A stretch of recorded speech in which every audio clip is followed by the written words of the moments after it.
Good evening, everyone. I'd like to call the West Melbourne City Council meeting to order, November 16th, 2021. If you'd stand for the pledge and a moment of silence, please. I pledge allegiance to the flag of the United States of America and to the republic for which it stands, one nation, under God, indivisible, with liberty and justice for all.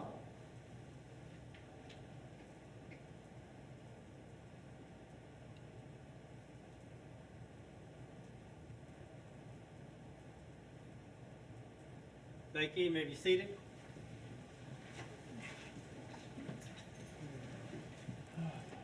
Roll call, City Council, please. Mayor Rose. Here. Deputy Mayor Ditmore. Here. Councilmember Bentley. Here. Councilmember Young. Here. Councilmember Bachelor. Yeah. Councilmember Frampus. Here. Councilmember McDowell. Here. Great. It's good to have everyone here tonight. And welcome and thank you for attending the West Melbourne City Council meeting on this 16th day of November. Members of the public are welcome to speak on any issue, whether it's on tonight's agenda or any issue that's important to you. Speakers should fill out a speaker card located by the front door and give it to the city clerk ahead of time, please. After you've been recognized to speak, please use the microphone at the podium and clearly state your name and address for the record. Please address all your comments through this chair.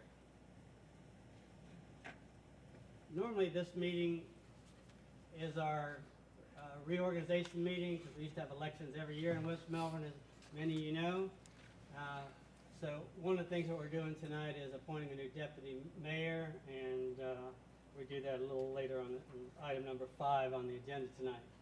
But the first thing I have the honor tonight of giving a proclamation to one of our outstanding citizens, Mr. Wayne Cattell. Come on in, Chief.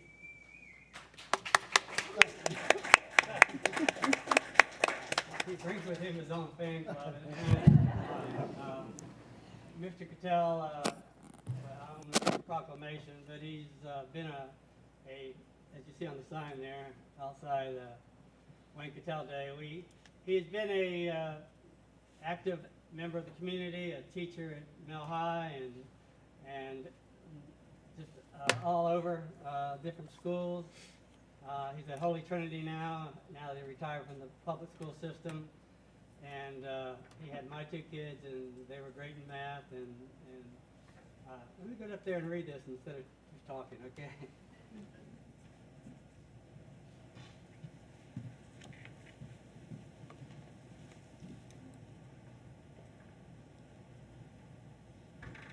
You want to be up here? Scott, you want to come up here? Okay. Anybody else?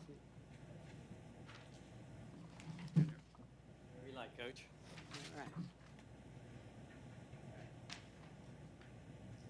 This is a proclamation from the City of West Melbourne. Whereas Wayne Cattell has served West Melbourne community through education and achievement since his arrival in 1980. And whereas after graduating from Florida State University with a bachelor's and a master's degree in physical education, Mr. Cattell obtained his math certificate and taught AP Calculus from 2002 to 2016 at Melbourne High School with an average passing rate of 98.4. There is a little room for improvement. All right. Yeah. Sorry. Which is 30% higher than the national average and 40% higher than the state average. Whereas Mr. Cattell passed 100% of his students for 6 of those years. Whereas Mr. Cattell has also served as adjunct faculty member for college algebra, pre-calculus, Brevard Community College from 1984 through 1990. And whereas Mr. Cattell also participated and coached many athletes, including football, wrestling, baseball, coaching the 1977 state baseball champions and the 1978 and 79 state wrestling champions. And whereas Mr. Cattell also participated in roping from 1990 to 2000 and won 7 saddles and 2 belt buckles, whatever that is. But it sounds good. Whereas Mr. Cattell also coached West Melbourne youth football for 10 years, losing only 3 games in those 10 years. and he was named Coach of the Year in 2003. And whereas Mr. Cattell was the 2008 and 2014 powerlifting champion for individuals over 60 years old, for best lift bench press for 465 pounds. I know. And the squat for 685 pounds. And the deadlift at 605 pounds. So you don't want to mess with this young guy right here. You know, we do see eye to eye on a lot of things. We're the same height, so I get that. Okay. Whereas, given the numerous accomplishments and the service provided to the community, West Melbourne would like to take the opportunity to honor Mr. Cattell. Now, therefore, be it proclaimed that the mayor and the city council of the city of West Melbourne, Brevard County, Florida, hereby proclaim Tuesday, November 16th as Wayne Cattell Day, and urge all citizens to thank Mr. Cattell for his contributions to the city and the community. Witness my hand in the seal of the city on the 16th day of November 2021, Hal J. Rose, Mayor.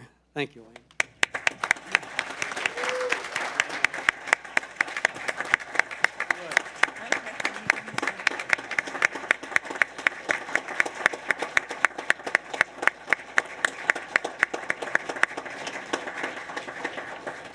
Whole classroom here, it's all yours. I think an accomplishment like this doesn't come easy by me because a lot of people have steered me and guided me this direction. The people have taught me math during over the years, Bill Carey, Tom McIntyre, and some people like that, and a guy named Greg Skufka. They've all treated me really well, and they've taught me a lot of things. I've learned from a lot of different people to get to where I'm at. So this award doesn't mean that much to me as it does to me to say that those people have guided me to get to where I'm at today. I appreciate everything. Thank you. I know that I've taught with a lot of these teachers here, and you got a great group. I think everybody in West Melbourne has been a student of mine at some time. I taught about 35 years at Mel High, yeah. Okay, yeah. Does he still owe you any homework? Yeah. Still checking your grades, by the way. You weeded me out of the STEM fields, so. Just about everybody over here, though, so I appreciate everything that everybody's done for me over the years.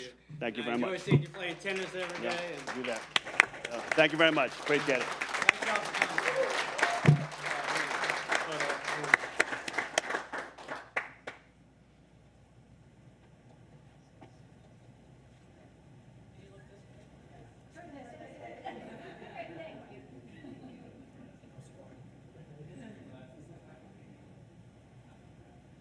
I also want to say I appreciate my family being here.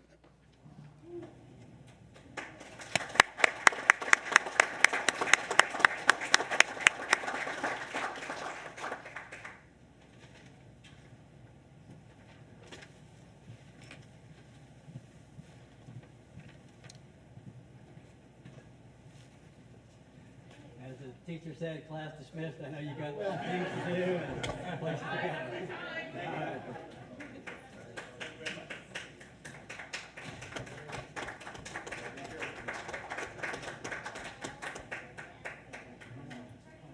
Wow, you know how to clear a room. Pretty good attendance. All right, our next item is introduction of a new employee, Coach. Coach? Please, Chief Rick Wiley. Coach Wiley.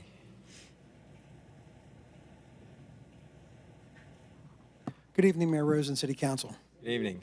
As you know, it's always a pleasure to introduce new employees to our great city. This is Donald May, and I'm going to have him tell you about himself. Hello and good evening.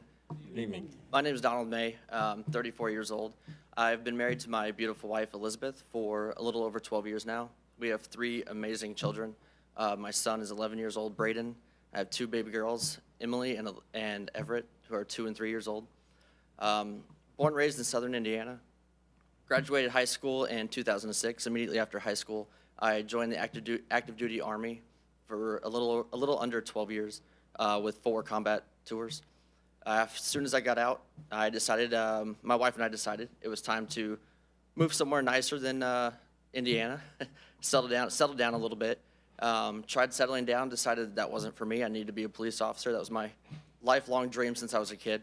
So, tried a few different other places. Just felt like that fit wasn't for me. Came to West Melbourne, visited a couple times, fell in love with the city and the community, and decided this is where I wanted to make my home and my career. Great. Welcome. Thank you. No questions, Mayor? It's very unusual for you. I do have one question. You said you served somewhere else. Where did you serve before and how long? I was employed with Rockledge Police Department for approximately 18 months, and then I moved from there out to the Kennedy Space Center, just to get a different feel for a different environment. I thought it would be really nice to be around some of the rocket launches and everything. And like I said, after serving time out there, I wanted to move on, get back into the excitement of being a police officer again, serving the community, and like I said, I really felt like West Melbourne was a place for me. So just Rockledge, you were an officer for 18 months? Thank you. And Officer May, do you like dogs? I love dogs, sir. Okay. You like motorcycles? Absolutely. Okay, 2 for 2. Anything else you want me to ask, Chief? Yeah, Mayor, I think the dog with a sidecar, with the dog in the sidecar would work very well for him. So Yeah, make sure Chief Will wears a helmet, though, okay? Okay.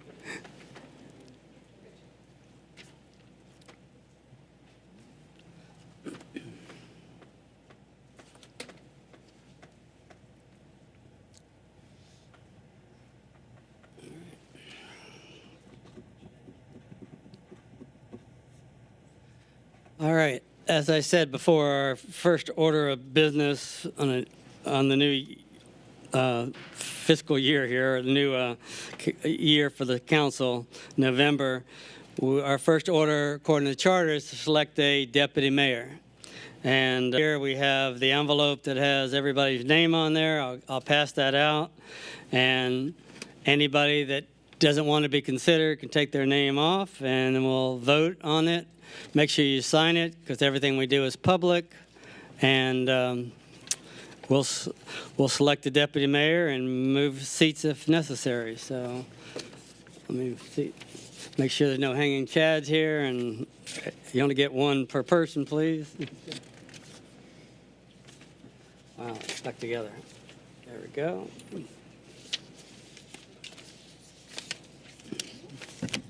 You need an extra one. Yeah, I got that part. Okay.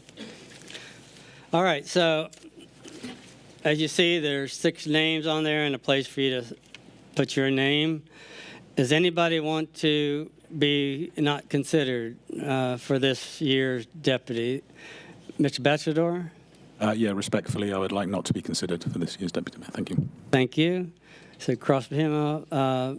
Mr. Ditmore? 2 years is enough, so I'm good. 2 years is enough. Mr. Bentley? Thank you, Mayor. I'm not planning on running this time, and so I want to acknowledge that, Mayor. Thank you. Mr. Frampus? Yes, you can cross my name off also. Okay. Okay, your odds are definitely getting better and better and better. We have 2 contestants, Daniel McDowell and Andrea Young. So pick one of those and make sure you have your name on, and put them up here at the front, and the city clerk will get those.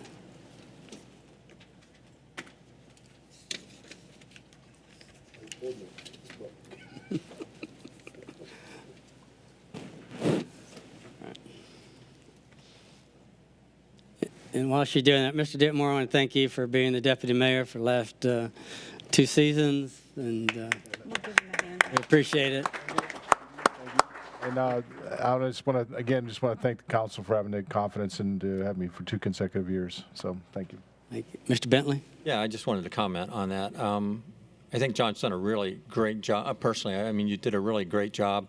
You went to all the events, and I've always believed that people that go to the events ought to be the ones that ought to be the deputy mayor. So I think you've really done excellent there and made the city of West Melbourne look good. So thank you for your service. Okay. I have 4 votes for Andrea Young and 3 votes for Daniel McDowell. Okay. Thank you. Thank you. So to make it official, let's do a regular vote. Does somebody want to make that motion? Mr. Bentley? Yeah, I'd make a motion that we select Andrea as our candidate this year for deputy mayor. Do we have a second? I'll second that. Rose, we have a motion and a second for Andrea as the deputy mayor for the 21-22 season. Okay, all those in favor, say aye. Aye. Oppose? Motion carries 7-0. Thank you. And if we can just take a minute, and I'll have you two change seats. Yeah. Got my new badge. Yeah.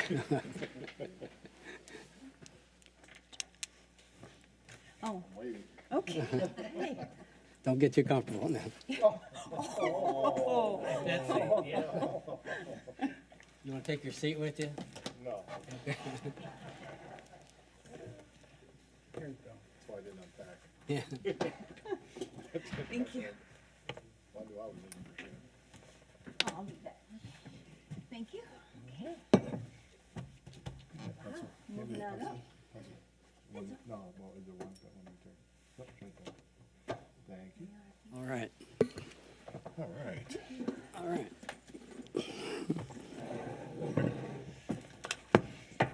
Good? Oh, deputy mayor. Wow. Wow. Came Right ready. ahead. All right. We got it printed while we were changing seats, right? All right, it's an oldie but a goodie. All right. Tonight, our first item after this is a public forum where the public is given 3 minutes to address City Council. Our first speaker is Gary Phillips. Come on up, Gary. If you just state your name and address for the record. My name is Gary Phillips. I'm representing ZPAX Corporation at 7700 Technology Drive, West Melbourne, Florida. Mayor, council members, appreciate your time. We have an issue over in our area of people speeding down the road and coming around an extremely sharp corner as our employees are crossing the street into our overflow parking lot. We currently have 76 immediate on-site parking spaces, and then we have 140 overflow spaces across the street. And there is a dangerous blind curve coming from for vehicle traffic traveling from the east to the west on Technology Drive. When they hit that curve, it seems that, a lot of people don't want to slow down. And it's a very difficult curve because not only can the employees not see the oncoming traffic due to the elevation of the landscaping in that area, but also the cars cannot see them for the same reason. So we put some videos. I took some videos on my dash cam very briefly. And you can see, trucks and all kinds of different stuff. It's an industrial area. We have people walking across the street in that area. So we also have a deaf mute employee at the present time, and they need to cross that road as well. And then next door, we just got a new tenant, Cape Coast Volleyball Club, and they cater to a lot of younger individuals, middle school kids, all the way through college kids for volleyball club training and that kind of thing. So we're going to have a lot of people parking in that overflow parking lot crossing the street of that age level as well. So in the future, we're trying to avoid some type of catastrophe in somebody getting hit. And I know these videos don't really show a whole lot because it was a last-minute thing on Friday and it was raining, so people weren't driving nearly as fast. But the speed limit is 25 miles an hour, and I know I drive that road every day, and people generally go a lot faster than 25. There's also been racing down the backside of that stretch. It's roughly a half-mile long, and so people start in one end, and there's trucks and all kinds of high-performance vehicles coming down that road burning out. And you can ride down the road and see all the burnout marks. So it's become a dangerous area. So what we're proposing is either A, a crosswalk of some type, or B, some speed bumps in the area around that curve, or possibly some pedestrian crossing signs with lights, something that alerts people that there is people in the roadway at all times of the day. And that's pretty much what we're asking for you guys to do. I realize that there's a lot of money involved in a crosswalk. I spoke with the Public Works Director, Sean Morris, I believe his name was, and he told me it was roughly $16,000 to construct a crosswalk with sidewalk landing platforms and that whole thing. So I understand that there's a a lot of money involved with that. But we're looking for some type of remedy, you know, to address the issue. Maybe patrols in the area might even help as well. Yeah, that's a given. We can certainly patrol the area. And I know that's a hard place because it's industrial and there's no sidewalks, I believe, right? No sidewalks there. Yeah, to make a crosswalk. Mr. Frampus? Couple questions for you. Has ZPAC done anything to cut back the landscaping to make it more visible We'll see, around the we rent corner? that particular building, that unit in that building, so it's not our property. We don't own it outright. Have they requested to have it cut back? We've talked with the landlord, and they've trimmed the hedges down and that kind of thing, but that's as much as they've done. And you said that's overflow parking. So do you have handicap parking near the building for your? We have 6 spaces right in front of the building for handicaps. They're designated handicap zones, so they're all marked. And your employee can't use that one? Well, the deaf mute employee doesn't have a handicap placard because they don't drive. They're actually, you know, catching a ride with a fellow employee or something like that. So they don't have the access to a vehicle. I believe in the state of Florida, I'm not positive, but I don't believe that you can get a driver's license if you are completely deaf mute. You probably can. Can you? I don't know. I'm not really sure about the specifics for that, but Well, their caretaker or whoever drops them off could probably also get one. I was just curious. Okay, thank you. Mr. Ditmore? Well, I guess just Mr. Frampus asked most of the questions. I guess so.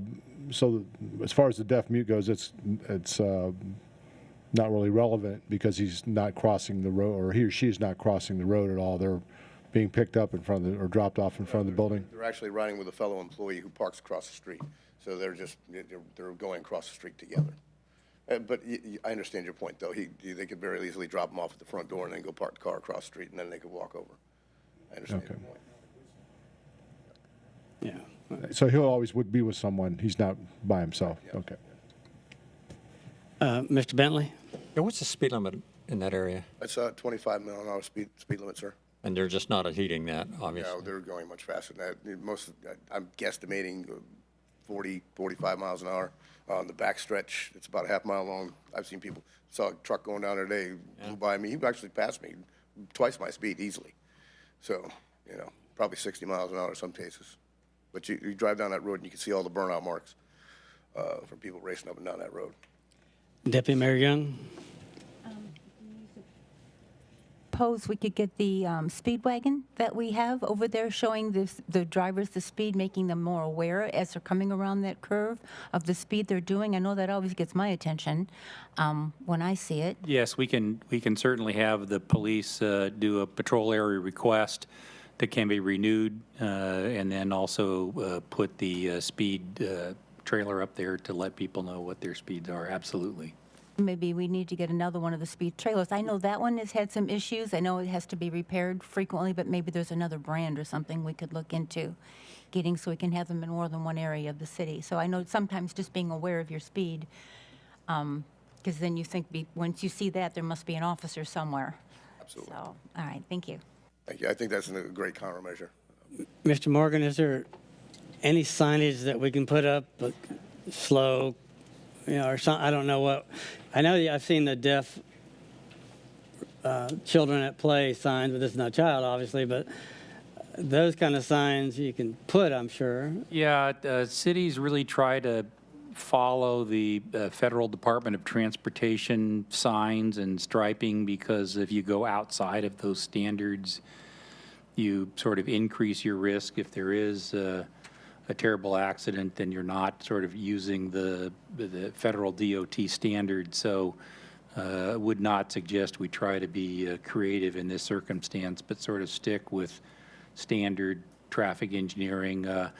Unfortunately, for a location like this, sometimes if you stripe a crosswalk, pedestrians get a false sense of security that those two little white stripes actually provide some protection, when in fact they really don't from an oncoming vehicle. So in circumstances like this, most states, including Florida and the federal DOT, sort of discourage you from considering crosswalks in a location like this. So I think at least initially, we should certainly try to have the police do patrol area requests and the speed signing to try to get people to slow down and to have the employees do what they're doing now, which is to pay attention that there could be cars coming around that corner not terribly far away from where they cross, and see if that doesn't help reduce the employee concern about making that crossing from the overflow parking. Thank you. Mr. Bentley? Thank you, Mayor. Mr. Morgan, I was going to suggest putting lines down, but you've answered that. What else can they do? I mean, that's concrete, that's long-term. I mean, I think if you put an officer out there, that works for a while. And then after a while, that officer is not there over some period of time. People go back to their normal behavior. And I would hope there's some kind of long-term fix that would Yeah, I help these think guys. that should be renewed for a while. Obviously, this is a industrial street. It's a U-shaped street with a west connection to Ellis and an east connection to Ellis. Yeah. And most of the vehicles are either people that work there or people bringing deliveries to or shipping product from. And so a lot of the traffic is pretty familiar with it, which is probably why you're getting some speeds, because people are very familiar. They know kind of how wide open it is. And so I think if we hit it more than once, you know, do it a few times, that a lot of the drivers are likely regulars. Yeah. Great. Thank you, Mr. Phillips. Appreciate you bringing that to our attention. Thank you very much. I appreciate your time. Our next speaker is Stephen Smith.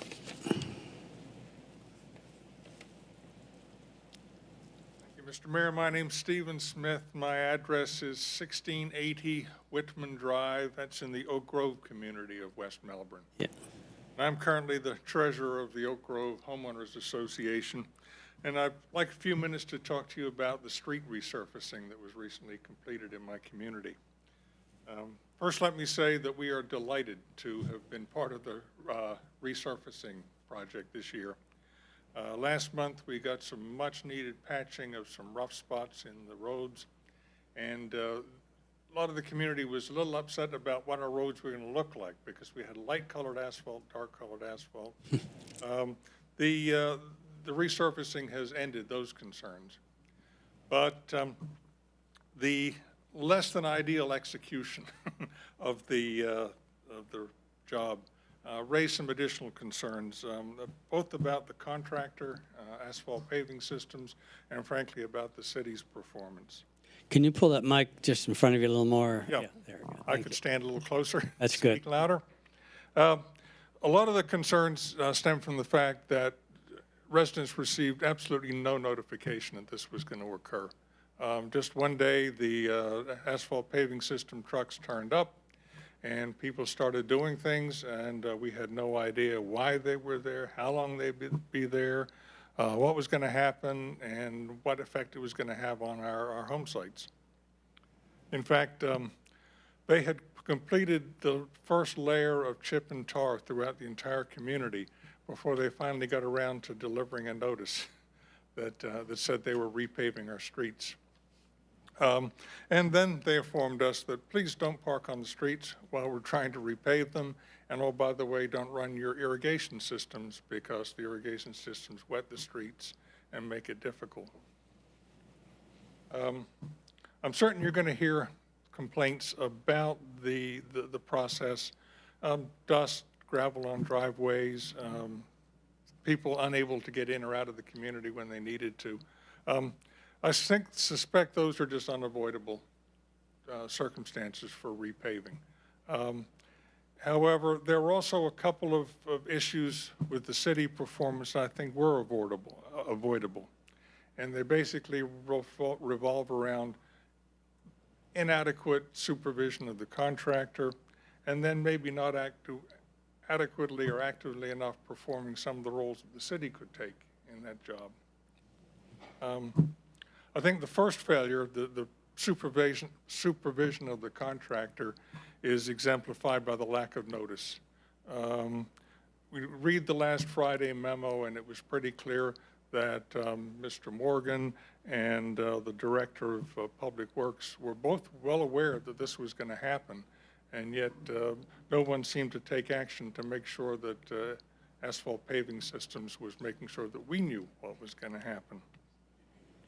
And I think the city should have taken some steps to make sure we were notified. The second issue, the city not performing a role it could, I think is exemplified by the removal of our speed bumps on Whitman Drive.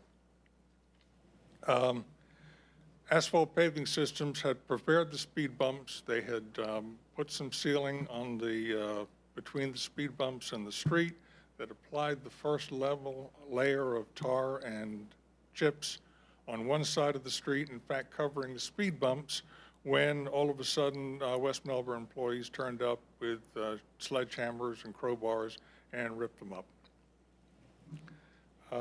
City installed those speed bumps very early in the community's life because we had issues with people using our community streets as a detour. And you have been maintaining them. As recently as 2019, you put up brand new signs warning people that the speed bumps were there. As of right now, however, residents, and I've got one in front of my house, so I'm especially concerned, really don't know what the disposition of our speed bumps is going to be. Are you going to put them back in? Will you return them to the community and let the community do something with them, or are they headed to the landfill? I think the city could also have taken some action to help Asphalt Paving Systems with the irrigation problem, because a lot of our residents really don't know how to turn off their sprinklers. They come on when the city provides recycled water. They go off when the city stops providing recycled water. And a simple expediency would be for the city to have stopped providing recycled water on a couple of days, and then the sprinklers wouldn't have wet the streets. I watched the paving guys work very hard with blowers and brooms and everything to get the street ready to pave it this morning. But to say, I've heard some anecdotal reports about city employees helping to sweep up dust and gravel. I did not witness any of that myself, so I can't comment on it. But you know, after some confusion and anxiety, our streets are repaved. Generally, we're happy with the results. Maybe still unhappy that the city didn't make the process as smooth as it could have been, and that you've removed our speed bumps without giving us any opportunity to provide input on their disposition. So I guess I'd like to conclude my remarks with two requests. One, for the benefit of the communities that are yet to get resurfaced, look into your oversight of Asphalt Paving Systems and help ensure that they are following their procedure and notifying the communities of what they're going to do. And then for the benefit of Oak Grove, since we've already had our streets paved, resurfaced, and we're happy, but perhaps upset about the lack of speed bumps. We're already seeing increase in speed, despite the fact that there are active workers on the streets and equipment and signs up saying, please limit to 15 miles an hour. People are no longer worried about the speed on Whitman Drive. Anyway, we would like, if possible, to have you reinstall the speed bumps in their previous locations where there are already signage for them. And I think that if you can follow these two requests, I think you'll demonstrate some commitment to preserving the quality of life and property values in our neighborhoods. I thank you for your time. Well, thank you. I just have a quick question. The contractor, how do they do with traffic control? Do they have flagmen out there like they should? They had a number of employees with orange vests, and they had some cones.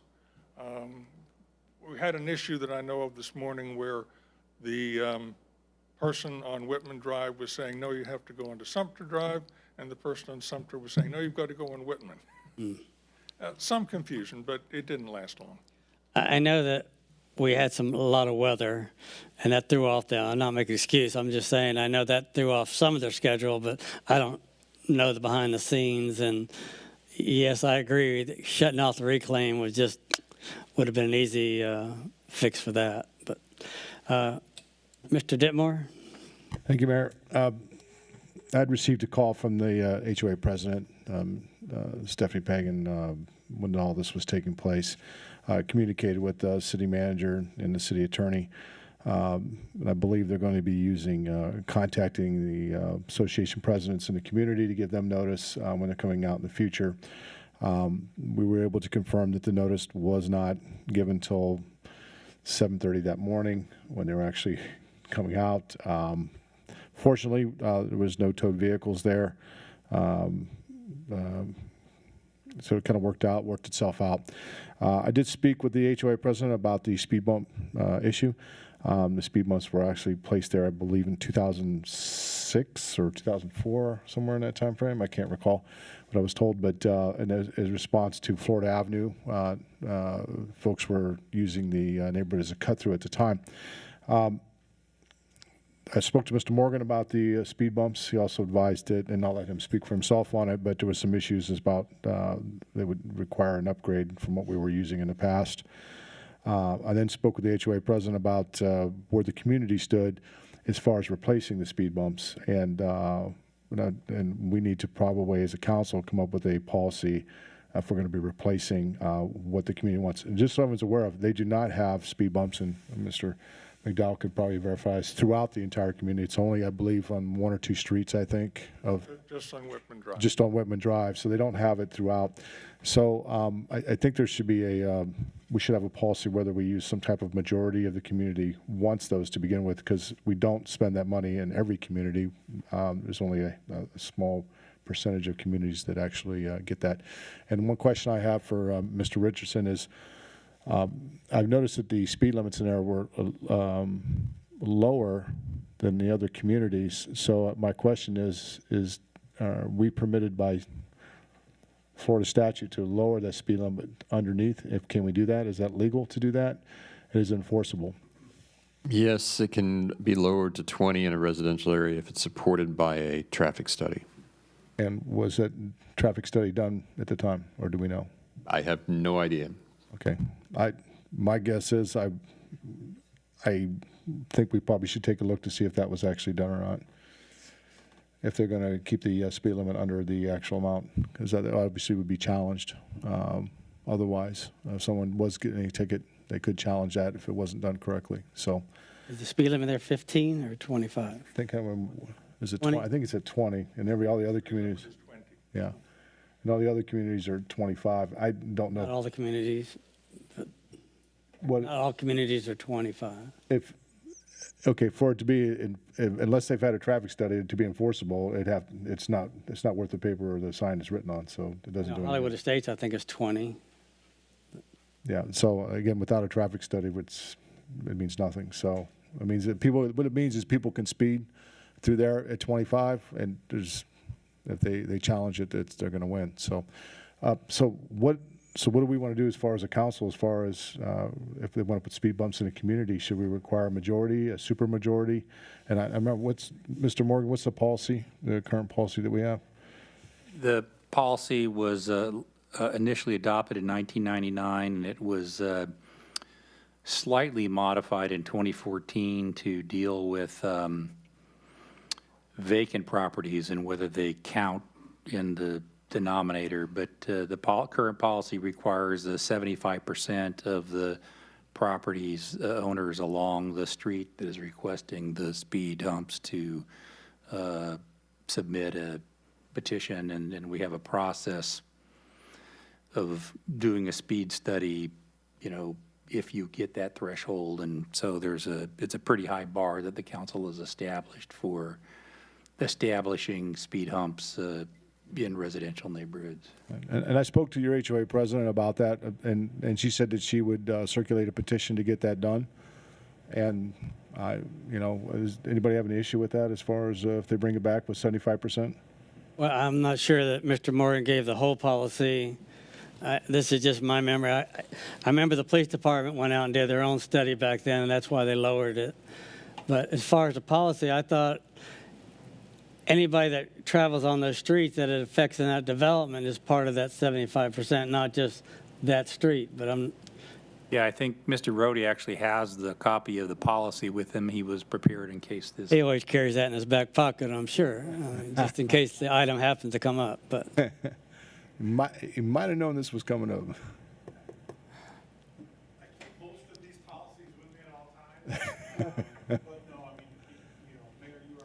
Microphone. did you get that for the minutes? No.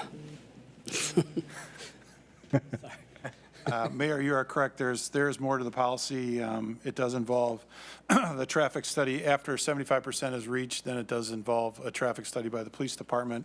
That traffic study needs to result in over 60% of the traffic being at least 10 miles an hour over as the next threshold.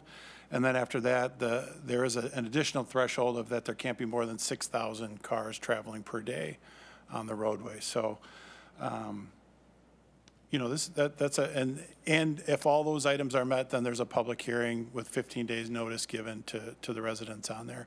Over what threshold? I'm sorry. Is it the standard 25 miles per hour or over the threshold of 20 miles per hour? I have no knowledge whether the speed limit is supposed to be 25 or 20. It's posted as 20. I don't. Well, you said over the threshold. I mean, I didn't know which threshold we were referring to. I don't know what the legal speed limit is in that intersection. It's posted as 20. I would have to defer to the attorney whether the process was followed correctly to make it 20 or 25. Whatever the legal speed limit is. If the legal speed limit's 20 miles an hour, we don't have to change it. So, I mean, that's why I was curious on. It's a fair point. But it would be, the policy says 60% over the legal speed limit in that area. To the mayor's, I believe the mayor's question of additional roads, it does affect all residents that travel on that road to get out of. So if you're phase 2 of the subdivision and you need to travel through phase 1 of the subdivision and that road is being requested as a speed hump, phase 2 of that subdivision would count as part of that 25%.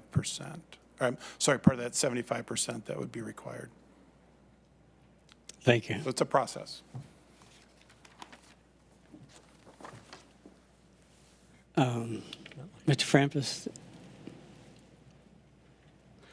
Yeah, I just have questions for Mr. Morgan. So did we actually change the policy? I think it's good policy if we reached out to the homeowner association and they could reach out to their residents. Most of us who run the homeowner associations have that avenue, and I think we could also, through the homeowners association, talk about their sprinkler systems. If they, the homeowner association should be able to tell them how to shut off their systems if they needed to.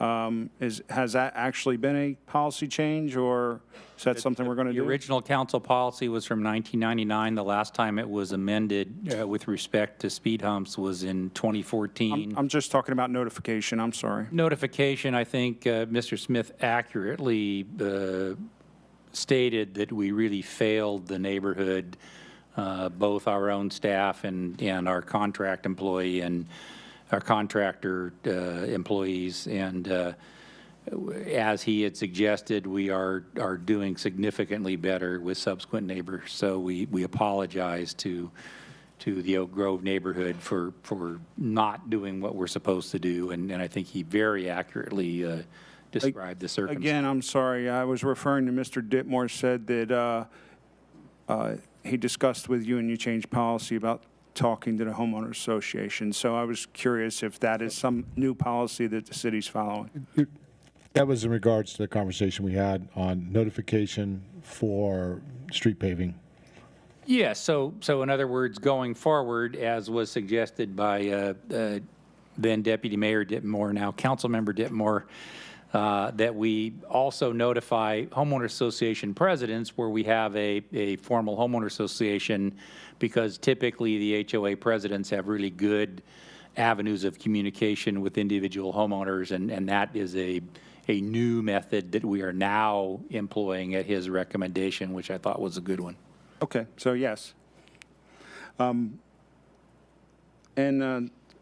Currently, what's the city's stance on speed bumps, and just comply with the policy that we have, or do we normally do that, or how's that work? Yeah, the council adopted policy has the neighborhood themselves circulate signatures, and those are counted against the threshold the council has established. If the threshold is met, then we do a speed study. And so the latest one we did in that regard was on Trend Avenue, and that met through the first hurdle but didn't satisfy the second hurdle that drivers were not driving in excess of 10 miles an hour over the posted limit. And so that ended up not being set for public hearing for the council to consider speed humps. So I'm guessing that if it doesn't meet the city standards, we wouldn't pay for it, obviously. Would the HOA have any ability to pay for it on their own, or since it didn't get approved, we're not allowing it on the roads, period? Well, these are city streets, and so any modification to city streets would be a city decision and a city expense. So follow the standard. I got it. Thank you. Mr. Bentley, followed by Ms. Young. Thank you, Mayor. Mr. Morgan, the only part that I'd like some clarification on is this was an existing speed bump, so I don't think they need to prove that they did a study or anything else. If it's an existing speed bump and we take it out to repave it, wouldn't we just automatically put it back? Well, that's a choice. The one suggestion is because they've since been removed, to reinstall them, you would put the neighborhood through the city council's adopted process. The other choice would be the choice your suggestion is simply direct them to be reinstalled. Now, if you were to direct them to be reinstalled, we would make them standard DOT speed humps that meet that standard. These have been there a very long period of time. Fortunately, we're unaware of any people going off the road by hitting these and causing damage to their vehicle or other property. But that's obviously the risk that municipalities have in installing these. And so if the council were to direct them to be reinstalled, I would not recommend that we simply put back the ones that were removed, but do a standard Department of Transportation speed hump that meets that standard that we have deployed in another area of the city that you can see. If you went out to Stevenson and Busseau, you can see what a DOT speed hump looks like that meets that standard. So is it our policy to, when we remove a speed bump to repave, that we make each neighborhood go back through the entire process, that we not just reinstall it? I don't know what our policy is. We don't have a policy on reinstallations. There is no council policy on reinstallation. So what was behind the decision not to put it back? The decision is to wait to see what the city council wanted to do this evening. Thank you. Yeah, I didn't know this was an item until he brought it forward. But so you're proposing might not be the right word, humps instead of bumps. Is that what you're saying? Way to go, Mayor. That's good. Yes, if the council were to want to have speed humps in the neighborhood at the 4 locations where they previously had speed bumps, I would suggest that they be made DOT standards just to reduce risk to the city going forward if there were to be vehicle damage, property damage, an accident potentially involving persons. We would definitely want to use the DOT standard. We have the DOT standard signage up there, but those were not, would not meet that standard that's in the city's council's policy. Deputy Mayor Young. I almost looked at Mr. Ditmore. Thank you. Thank you. Me too. Thank you. To Mr. Bentley's point, that's what I was thinking as well. They already had the speed humps, and since the roads are repaired on a rotational basis, if any other street already has them, they shouldn't have to go through and reapply and to have it put back the way that it was before the city came and resurfaced the road. If they resurfaced the road on Monday and they were there, and on Tuesday they're finished, their speed bumps are gone. I kind of think the city should, unless residents are contacting us and saying, now that you've got them out for repaving, please don't put them back in. If we were getting calls like that, or if they or to the HOA saying, you know, gee, we're glad those are gone now. Florida Avenue's finished, so we really don't need them. Maybe we don't need to put them back. That would be a different issue.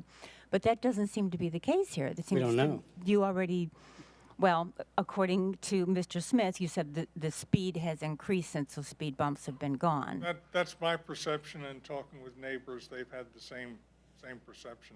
Okay, so again, to Mr. Bentley's point, I think we should put the road back the way that it was, the way we found it, the way they had it for all these years. And maybe we should just put a notice out there that they're going to go back unless we hear a rallying cry from the neighborhood that they don't want them. But other than that, I think we should return it because, as you said, if we go over to Stevenson and Boisseau, when it's their turn to have those streets repaved, are we going to tear those out and not put them back? And I did learn the difference between a speed bump and a speed hump. There's quite a marked difference. And Are you suggesting to redo it as DOT standard or yes, back? absolutely Okay. do it. But yes, Okay. you have to put it back to code. That's the current council policy, and why they were installed post-1999 that didn't meet that standard, I can't tell you why, but that just is what they were. They should meet the Mr. McDowell? Thank you, Mayor. And I do hear you, and thanks for being here tonight. And I am a resident of the community, Oak Grove. And I was fortunate enough to live close to the exit, so I didn't really experience near as much of what the rest of the community did. But to the point, I was surprised when I was reading, because the HOA president did put out on Facebook a kind of an inquiry to the neighborhood, and to my surprise, there was a fair amount of people that did not want those speed bumps. So I think we need to proceed, but proceed with caution so we can do it in a very methodical way. And I just think that that was not to me, the amount of information that was received on Facebook doesn't say one way or the other. It's a bunch of 3 or 4 or a half a dozen people commenting. So I would just say, if we could proceed, we got to make sure we're administering this or executing this in a way that is accountable. And I'm not sure having the HOA president do petitions without any formalized or oversight from the city makes a lot of sense. So I would just be concerned by that. I don't know that they need a permission to do a petition. I mean, they can do that and bring it to us, but which is fine because we check all the signatures. Expand on that if I may. The reason why I prompted that is if we were talking about a street, really clean cut, but now we introduce phase 2 as part of that equation. Do we know what phase 2 is in our community? I don't. I So think I it's think we gotta be very any clear. street that uses that one is the definition, I think. Well, but I'm just saying, I think we have to be very clear so that way we don't end up having a hornet's nest or people angry at us after we went through that process. Former Deputy Mayor Ditmore. So I just really want to point out that I understand about the philosophy, hey, they take them out, put them back in, but remember, this was a community that had an issue that no longer exists. And that issue was not so much the speed, it was the cut through from Florida Avenue. So that's no longer there. And that was the primary reason, was to stop the traffic from flowing through there. That reason's no longer there anymore. So my conversations with the association president was that there are some people that don't have the speed hump bumps, whatever you want to call them. They're like, oh, we want them on our street too. But there's a fair amount of people that don't want them at all. So there's definitely a division of that community who we can't tell. So my recommendation, since they were initially installed for an issue that no longer exists, and that there seems to be a division in the people that live there, that we should revisit it. I'm not saying we should revisit it on every one, but in this particular case, I think we should, because there is a division, and the reason that they were put in there was for to stop the flow through of traffic, not necessarily the speed. They're trying to keep people from driving through there, as much as possible. That's what I was told, is they were trying to discourage people from coming through. Again, I don't live there. I wasn't here in 2005 or 6 or whatever. Yeah, so, the Hollywood was, Florida Avenue was not completed, so that's why they drove through. They didn't have a choice. In addition to that, to piggyback on what you said, that you're changing the style of the speed bump too. So people might not like the different style of speed bump, so they might choose to vote different this time compared to what they voted, before, or they're new homeowners there. So I think most people will tell you they drive fast until they come to the speed bump, slow down and go over the speed bump and race again. So they're just for looks, a lot of them, and noise. So, Mr. Bentley, let's finish this up because we got more stuff to do tonight. Thanks. Yeah, I'm fine with what Mr. Ditmore is saying. I didn't have this extra information about all the whys and stuff. I was just trying to understand whether our policy is to replace something that we automatically take up, not so much for the specific neighborhood. If you've got some feeling that the neighborhood doesn't want it, I'm fine with going back through the process, if that's your recommendation. You said you were looking to us for guidance. So I'm fine with doing that. What I was just asking was, if we normally take speed bumps up, do we normally put them back down under regular conditions? We don't have any other circumstance like this in the entire city.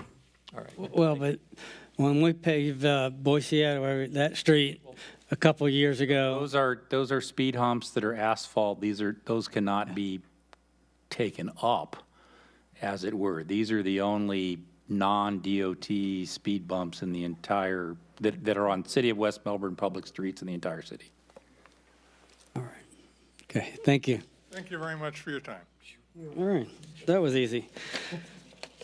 All right, we have the consent agenda up next, but before that, we have Mr. Richardson. Excuse me, Mr. Mayor, what was the determination there? I got lost on what we decided. We don't have a determination per se because it's for public comment.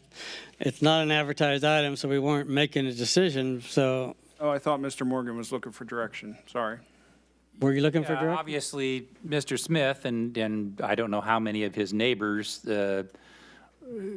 favor putting speed humps back in the 4 locations where the speed bumps were removed. I instructed Public Works not to reinstall those pending getting some council direction on this. And so it sounded as though the majority of the council would like to put this in the hands of the homeowner association to have them determine for themselves what they would like to advise the council using our existing policy, which is sort of consistent with they aren't there now, and therefore to install them would require going through the council's adopted policy. So in the absence of council direction, that's how I would use the prior council direction from 1999 and 2014 as my direction. I disagree. I think the council wanted to go through the process again and get to 75%, and that's what I was hearing. That's what he just said, I think. But you said let the homeowners association. Right. Well, that says the obligation for us to install speed humps rests with going through via the homeowner association or some other petition method to reach the thresholds. If they reach the thresholds, to do the speed study, depending on the results of the speed study, to set a formal public hearing before the council. So what I'm hearing is the council wants to use our existing policy. I would agree with that, as long as you verify the way they're asking the question to the residents, because I've seen many petitions that are pushed one way or the other by how you ask the question. So if you verify the question, I would be happy with that process. In the meantime, can we have the patrol watch the street for speeders? Absolutely. Again, just like the citizen that commented earlier about the speeds along the industrial area on technology, with this, especially without being speed humps there, this would be a very good opportunity for the police to have significant patrols and to have the speed trailer let people know have it out there for an extended period of time. So a very good idea. Thank you. Next, we have the consent agenda. We have 2 items. Sorry, Mayor, just one follow-up because I gave incorrect or incomplete information earlier. I was asked a question about the speed limit there being 20 in Oak Grove, and I tried to recite the statute off the top of my head, but when I refer to the statute, it does establish 30 miles per hour as the speed limit in business and residence districts. Like I said, that can be reduced to either 20 or 25 miles per hour. I use the word traffic study, but it actually says after an investigation determines that such a limit is reasonable. So to reduce it below 30, whether it's 20 or 25, which are your only options below 30 other than school zone, it has to be based on an investigation that determines that the limit's reasonable. It doesn't require a traffic study. There's actually no guidance given to what that investigation is. Presumably, it could be something like hearing public comment at a public meeting, doing the kind of informal, speed surveys we've done with our speed trailer and things like that before. So that's the accurate information. Thank you. Okay, Mr. Ditmore? Yes, Mayor, I make a motion to pass the consent agenda as presented. Thank you, Deputy Mayor Young. Okay, all those in favor say aye. Aye. Opposed? Motion carries 7-0. Brings us to the action agenda. Our first action item is item 8A, Fire Service Alternative Analysis Selection. Good evening, Mayor, Council. So I have the pleasure of presenting the next 4 items before you this evening. So hopefully we can answer all questions and take them one at a time. So first up, we performed the fire services analysis selection process.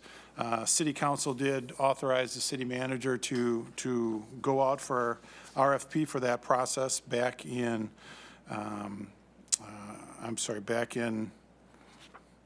Early this year. Yes, back earlier this year. May 18th of 2021. The process did go out. We did use the standard methodology, including direct solicitation to some of the firms that perform this work.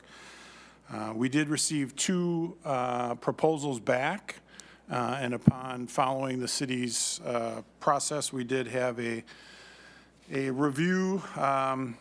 Review committee did meet and evaluate those 2 RFPs.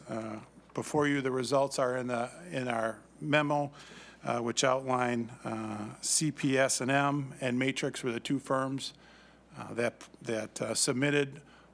Both qualified, both good reputable firms.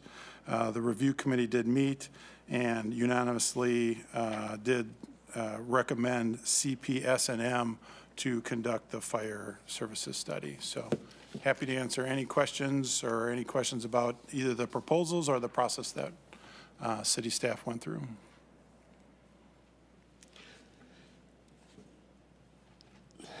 Mr. Ditmore. Thank you, Mayor. Just make a motion that we authorize the city manager to enter an agreement with the Center for Public Safety Management to conduct the City of West Melbourne's Fire Service Alternatives Analysis Study. Thank you. Ms. Young? Second. Okay. We have a motion and a second. Any discussion? Mr. City Manager, is there anything else that we're going to ask them to do, or is it, when we get this report back, will it be answer all the questions, or is there more questions that we need to consider? We've set up the RFQ, and this should be more than sufficient for the council to make the policy determination of working towards establishing an independent fire department or not. So all the large questions and some much more detailed questions will be answered. So I'm completely confident that you'll have enough information to make a very informed decision, kind of like the water plant. That process worked very well, and you made a very informed decision back in October of 2019 after a similar study. So I think this will give you the information you need to make a well-informed policy decision. So in synopsis, they're going to see how many sites we need, how many locations, and how many people on a truck. They'll give us alternatives for that and what type of equipment, what kind of trucks to buy. Is that? Yes. And we'll learn response times past and maybe present. Yeah, obviously, the data collection is part of the effort from the county fire department. You know, the forecast of alternative delivery systems are forecast, but one of the questions that will be asked is if we were to form our own fire department, where should the station or stations be located? That's a very important decision, and this will have rich data to answer that particular question. Okay, thank you, Mr. McDowell. Thank you, Mayor. Thank you, Mayor. Question is about the calendar schedule. As far as execution, and it's 180 days, so it's a 6-month process. Proposed, correct? Is 6 months? So if does it start from December 1st through May? Is that the window that we're looking at? What's the schedule? Well, the request of staff is to, our suggestion is to move forward with CPS&M, but we will have to, the second part of that would be authorizing the city manager to negotiate an agreement with this firm. So that would take a couple of weeks. That's not a overly complicated process, so I think your December 1st, give or take a few weeks, is probably accurate. And a follow-up on that is that in this process, the milestones or deliverables, if you get into trouble as far as some showstoppers or some things like of that sort, that would be brought back then to the council for direction, or because I see the milestones here. Yeah, I think what has been done thus far is really opened the door to this being a possibility.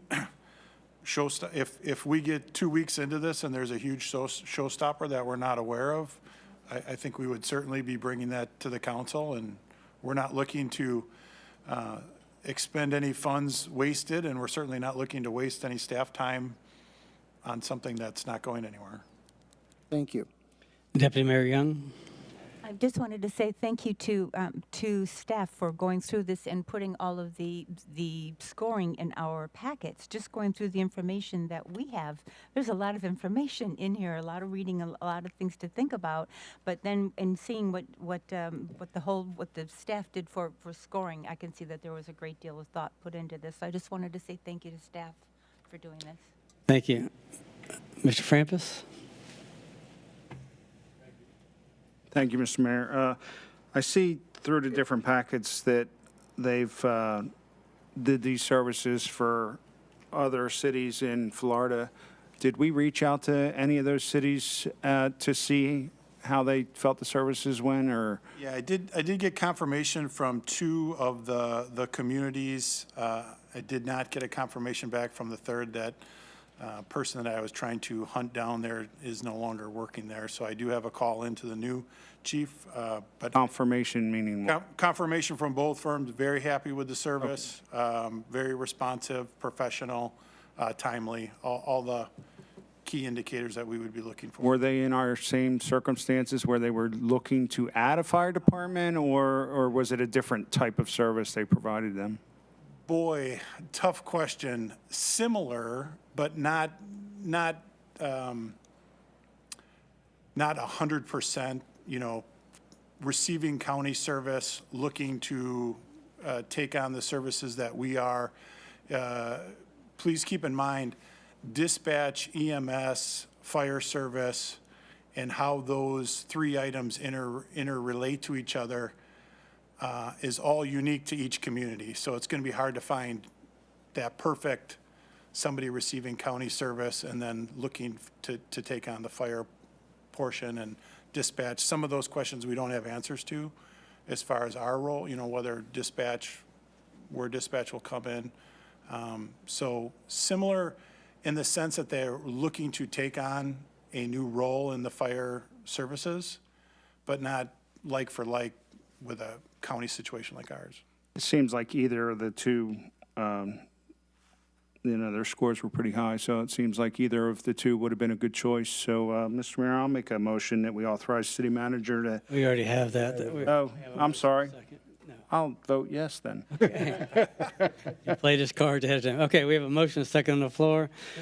All those in favor of hiring this company, signify by saying aye. Aye. Opposed? Motion carries 7-0. Action item 8B, Meadow Lane Avenue Force Main Improvement Project. Hey, let's talk about something exciting. We are talking about Force Main here. This is the third reach of this particular line that comes, ironically, if it was light out, you could see where it's coming here. It's coming right to the lift station outside on this property. So we did go out for bids. We did receive 3 qualified bidders. That total is included in your packet, or that summary is included in your packet. Probably what's unique to this bidding process, or a little bit different to this bidding process than others, we did bid alt the micropave for the road, and that bid alt did come in pretty high, a little bit outside of the range. We knew it wouldn't come in as aggressive as our typical pricing because it's a standalone project, so we knew there'd be, a little bit of a premium, but not this much of a premium. This bid alt came in a little high, and so we're asking that the city council moves forward with our contractor, but without the bid alt. So just the standard bid, no bid alt included. All right. Mr. Ditmore? Thank you, Mayor. Make a recommendation to award the bid for Meadow Lane Avenue Force Main Improvements Project to Hinterland Group in the amount of $668,000 for the base bid only, and not accept the bid alt terms. Bid alt items A1 through A13, and authorize the city manager to execute that contract. Thank you, Mr. Frampus. A second.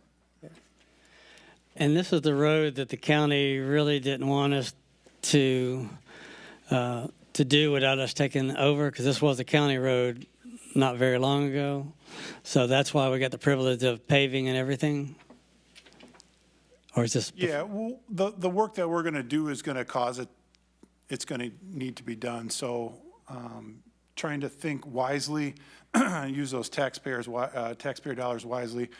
We're happy to add it to next year's paving list and be part of our annual paving program and get that, better pricing than a standalone project. It's just standalone project. You're paying for the mobilization, and you're at the mercy of that one project. So we were hoping to get a good number, and it just didn't come our way. So Yeah, these numbers are way, way, way inflated than before. All these projects are coming way over budget, aren't they? So. Yeah, this one's about 10% over the engineer's estimate. It really came down to 2 different items. One was pipe pricing was a factor into that.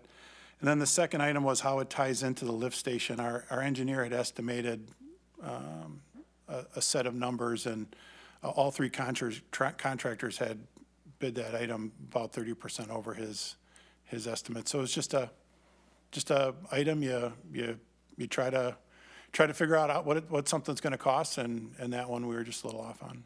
Thank you. Okay, we have a motion and a second. All those in favor say aye. Aye. Opposed? Motion carries 7-0 again. Item 8C, Greensboro and Ellis Water Main Extension Project. So this has had a few different names during its life here. We are choosing to call it the Greensboro Drive and Ellis Road Water Main Extension Project, just because we have so many Ellis Road projects. We're trying to not overuse Ellis Road. So we are looking to have this task order approved, work with ISS to move forward. I think probably if you flip to, I'm kind of a visual guy, so if you flip to the attachments, it gives you kind of a good outlay of the 2 options that we're looking to do: a water main extension, kind of in what I would consider the north end of our water utility there, and tie that together and help provide a backbone that's well needed for hopefully in the future when we have a West Melbourne water utility. All right. Mr. Frampus? Yeah, Mr. Mayor, I make a motion that we authorize city manager to execute the professional engineering task order as written. Thank you. Mr. Detmore? I'll second. Okay, any discussion? Seeing none, we'll call for the vote. All those in favor, signify by saying aye. Aye. Opposed? Motion carries 7-0. Item 8D, new building department building. So last of my items, but not least, we are excited to get the new building going, if you will, or whatever play on words you'd like to use on that phrase. One of the items that I am coming before the council this evening to try to get some direction on is there's really two typical methodologies to construct a public building or construct a public project, design build and design bid build. Definitely interested in getting direction and not taking the path of the wrong choice for the council. So I did put together just a real quick PowerPoint, which outlines just a few, just outlines the differences between design build. Again, don't want to insult anybody. I'm just going to be real basic here. And if you're an expert in design build or design bid build, I apologize. If you're not, basically the overview, design build's a little bit of a newer method. We would go out, do an RFQ for a design build firm. We would select that firm. Obviously, the council would select that firm. And then we would work with that firm to both design and build the project. Some of the pros and cons, single point of responsibility is a good item, save time. It's no matter who you talk to or what side of the spectrum you are on this build methodology, hands down, design build is going to be quicker than design bid build. So transparency involved. Budget friendly tends to be more budget friendly because you're working with one entity as opposed to design bid build. You're kind of pitting the architect, the owner, and the contractor against each other when little things come up that don't work out well. Lower risk of issues, change orders is lower risk of issues. Issues is a polite word for change orders. Cons, it can be less creative because you're not working with an architect who's dreaming up, a very nice building that then a contractor has to bid and try to build. So design build tend to be a little bit more simple of a project. Responsibility as a driver to a single entity. That can be good or bad, but if the entity isn't doing well, you're in trouble. Design bid build is what I would consider more your traditional, and I think, again, depending upon which approach you take, would be consistent with the traditional approach. Owner, we would go out and we would do an RFQ for an architect. We would work with that architect, design the building right down to the door handles and the ceiling tiles. Put that bid together, go out to bid, and then lowest bidder out in the marketplace would be the contractor that we would work with. Pros and cons, competitive bids, always a pro. Distinct roles, right? The architect knows their role, the builder knows their role. Those are pretty straightforward items, traditional. Some of the cons, the change order issue is a big issue with design bid build. At some point in time, no matter how good everybody is, the architect missed something, the contractor doesn't want to eat that cost, and the owner's in the middle trying to figure out whose mistake it was. So that tends to happen. Extended timeline, because you have to go out and design the building fully with the architect before you bid it. It just is going to draw that process out a little bit, and then conflicts between the teams tend to arise. So just a history for everyone, which I, of course, learned myself. The design build projects, we did do current City Hall design build, and we did do skate park design build. Those worked out well. Also design bid build, we did do the police station addition remodel, and then the public works building. So we've used both. We've had success with both. At this point in time, based on the type of project we're looking for, this is a pretty straightforward office building. Time is important to us. It is going to have to complement or mirror the existing City Hall. And so because of those factors, we're leaning towards design build methodology, speed, simplicity. You know, architecture is going to be either very similar to City Hall or something that complements it very, very simply. So that's why we're leaning that way. But before we go through this process, we'd like just a little direction and make sure we're going in the right direction. Mr. Bentley? Thank you, Mayor. I think the ownership's that one company's going to own it from start to finish, and it basically eliminates most, I think, change orders, which I think did get kind of expensive on the police department. And so based upon the staff's recommendation, I mean, it says it's tailor-made for the building department building. I would recommend that we proceed with a design-build structure per the request of the staff. Thank you, Mayor. Thank you. We have a motion on the floor. Do we have a second, Mr. Bachelor? Second with a question. Yes, thank you. Do either of these process favor LEED certification as the end product? Because we are attempting to have this as a LEED certified building at the bronze level. I think either approach we could stipulate that either approach. I don't. So there's no advantage when working towards a LEED certified building using one approach versus the other?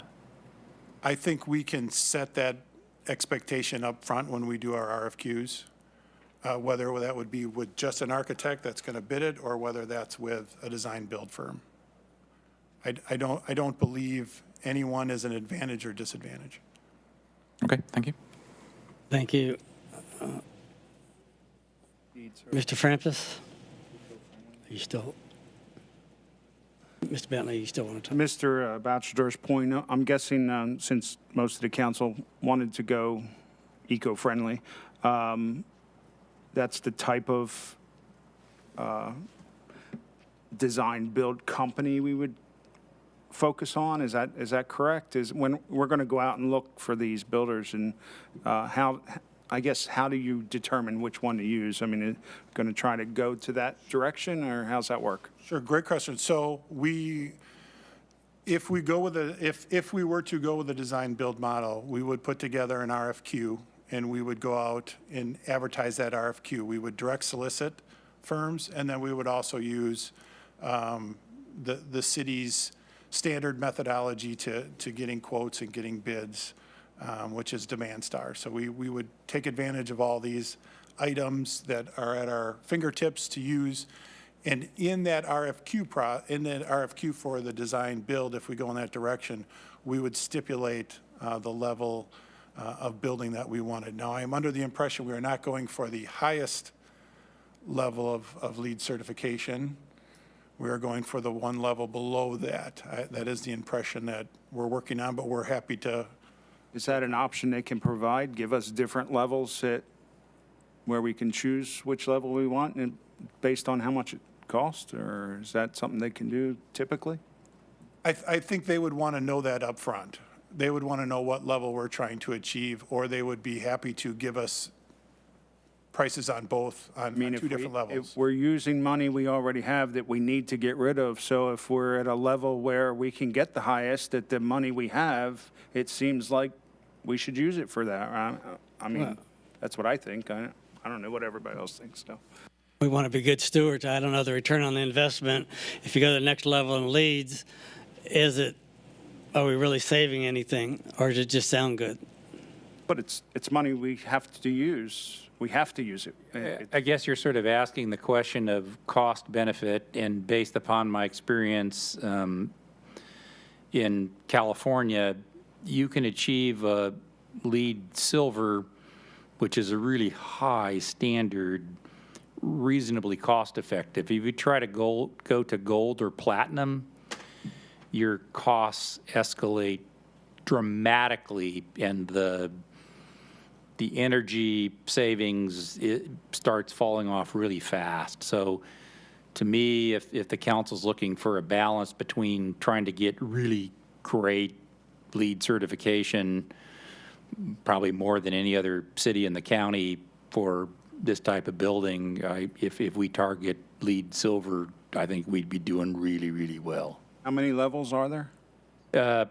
There's bronze, silver, gold, and then there's a platinum, and I don't know that very many buildings reach that without spending an enormous amount of money. Putting the windmills on top of the building. Mr. McDowell? Thank you, Mayor. My question is about the design build versus the design bid build projects.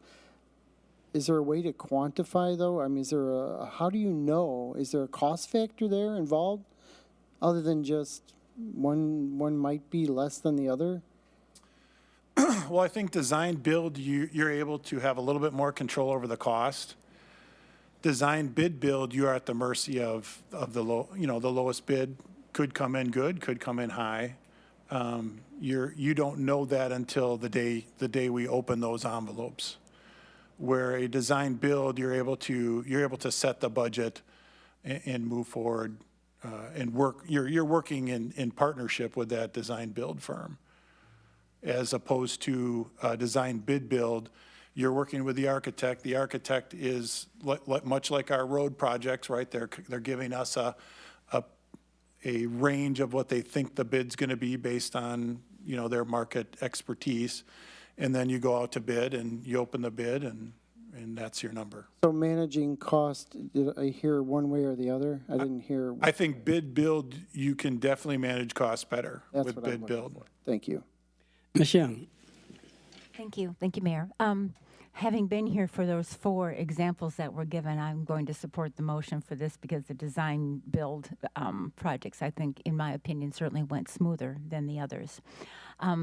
That being said, I know we've talked about this briefly. Can you please remind me where this building exactly, where is this footprint going to be? It is proposed to be just north of City Hall. There is that green space north of City Hall. There are some utilities there, so there's some work that's going to need to be done to evaluate, but that is generically where it's proposed right now. All right, and it's a standalone building. We're not adding on and taking over that footprint and just including that. It's a freestanding building. There has been discussion of a possible breezeway. But right now, all the discussions that I've been involved in are a standalone building. I don't consider a breezeway to be, doesn't make it one building, but I think some connectivity with a breezeway has certainly been discussed. All right, that's where I remember that we said we were going to have it. I just wanted to hear again just to make sure that I had it correct. Thank you very much. I think this is definitely the way to go. The trouble with some of these architects, they can draw some really, really nice buildings and get real creative and very expensive. And the trouble with some of these architects, they've never knocked a nail in a piece of wood either. They don't have to build it. So a lot of times the two don't always meet up, and we've seen that problem over and over again, even the police department and other things. So I guess what I like best about this, you have the builder hires the architect, and they work together with the city, so they're a team, and there's not a lot of finger pointing because they hired each other. I mean, they're a team. And so the other way, I mean, I know the architect for the police department started out with a monstrous bill, and then they designed, I should say, and then they cut it back saying, hey, look at all the money we saved you. And end product was they ended up writing us a check for some of the bad design anyway. So I don't know if that was air conditioning or what that was, whatever they faulty design. And I know that could happen, but I think this is a pretty basic building. Hopefully it'll have solar on top and a basic parking lot and whatever else, a charging station or two or whatever you put there. But We have talked about those charging stations. yeah, I bet. So anyway, I think this will be a good step forward. All right, we have a motion and second on the floor. All those in favor signify by saying aye. Aye. Opposed? Motion carries without opposition. Thank you. Our next project, item 8E, head wall for existing drainage pipe at Northwest Shannon Avenue. Good evening, Mayor. Good evening, council members. Good evening. We have 2 existing drainage pipes that the bigger one starts behind Health First, south of 192. It goes under 192 and comes out on Northwest Shannon. There's a little spur of the canal before it goes into the M1 canal. The two drainage pipes, there is no existing head wall there. They are exposed. And over the years, what's happening is the flow of water coming down Northwest Shannon just come right over the top and is eroding them back, so they're becoming more exposed. So what we're looking to do is install a head wall there, slow down the erosion, and put some type of weir on top so the water has a place to go instead of continuing to erode the pipes, the two drainage pipes. So you can see we got a bid of $48,000 from Don Lichetti, which is the lower bid. This project we've been trying to get done for the past 3 years. So we're just looking to get a head wall there to stop the erosion. We do have a private driveway that goes over these two pipes also. All right. So it's my recommendation that we follow through with Lichetti Construction for $48,123. Mr. Ditmore. Mr. Mayor, make a motion that we award the contract to Lichetti Construction in the amount of $48,123 for the new head wall for existing drainage pipes located at the end of Northwest Shannon Avenue. Thank you, Mr. Frampus. Second. Any discussion? Okay, all those in favor, signify by saying aye. Aye. Opposed? Motion carries 7-0. All right, next item at item 8F, purchase spare decorative light poles. Yes, the decorative light poles along 192. Apparently we had 4 struck already. We're just in the midst of installing the new one in front of Bears.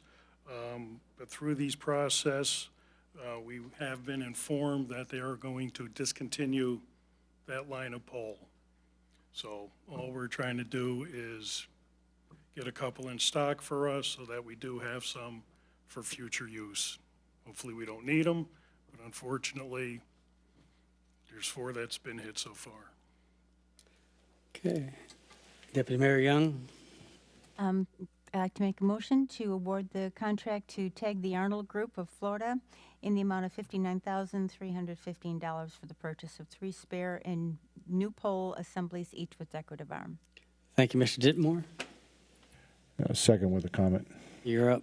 I guess this question's for the city attorney. If a vehicle strikes that and we have damage where we have to replace it, I guess we're just going to get reimbursed for the cost that we actually purchased for these particular ones?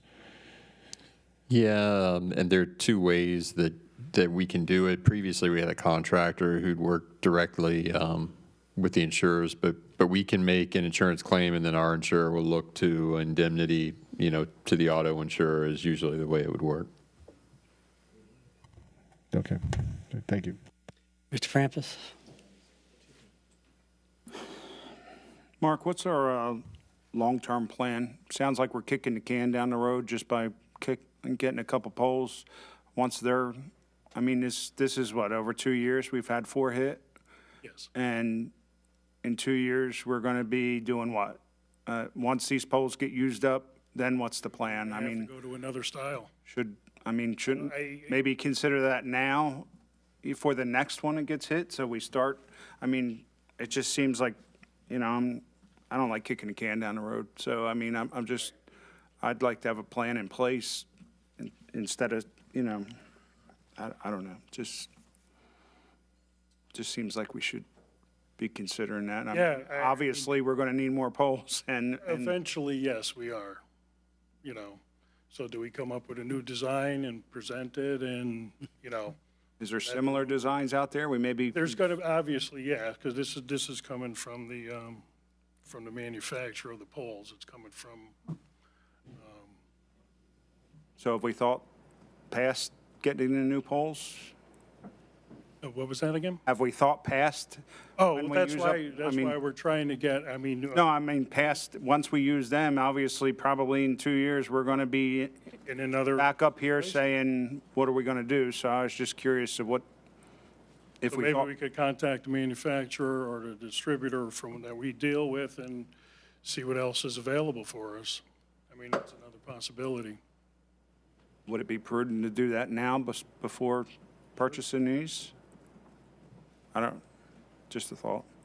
You know, Thank you. yeah, it's just a different,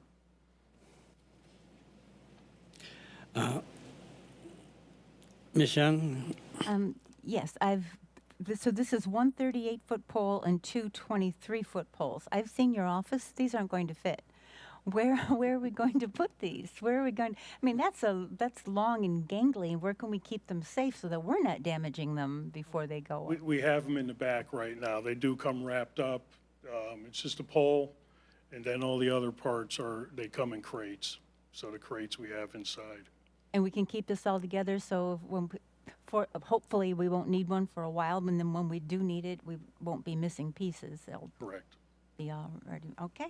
Otherwise, it's in your office. Mr. Bentley? Thank you, Mayor. I agree that one day we are going to have to find another solution. I mean, I don't know if that's 2 years or 5 years. Things based on the way they are, maybe it's quicker rather than later. I don't know. But I don't see a reason to go there until we have to. Because we're not paying for these. They're being paid for by the guys that hit them eventually. And so we're recovering our money. So as long as we can get our hands on these things, I would continue to use these. And then at some point, like Mr. Frampus said, we're going to have to come up with another solution. But I would delay that as long as physically possible. I mean, there's no reason not to. Right. Thank you, Mayor. Do we have poles in stock right now to replace the ones that are broken? We do have a new pole that's going to be installed in front of Bears. That's the only one missing at this point. Okay. So we do have that one to replace that. Okay. And these are just strictly spares? Okay. And so your homework, I think, is to start shopping see if there's a design that's going to be very similar to this that I don't know that people they may or may not notice any difference, so. That's true. Okay. All right. We have Mr. Frampus? Follow-up question. Okay, go ahead. I'm sorry. Where are the two different size poles used at? Are they close by each other, or? The taller ones are on the north side of 192, and the shorter ones are on the south side of 192. And which ones are tending to get hit?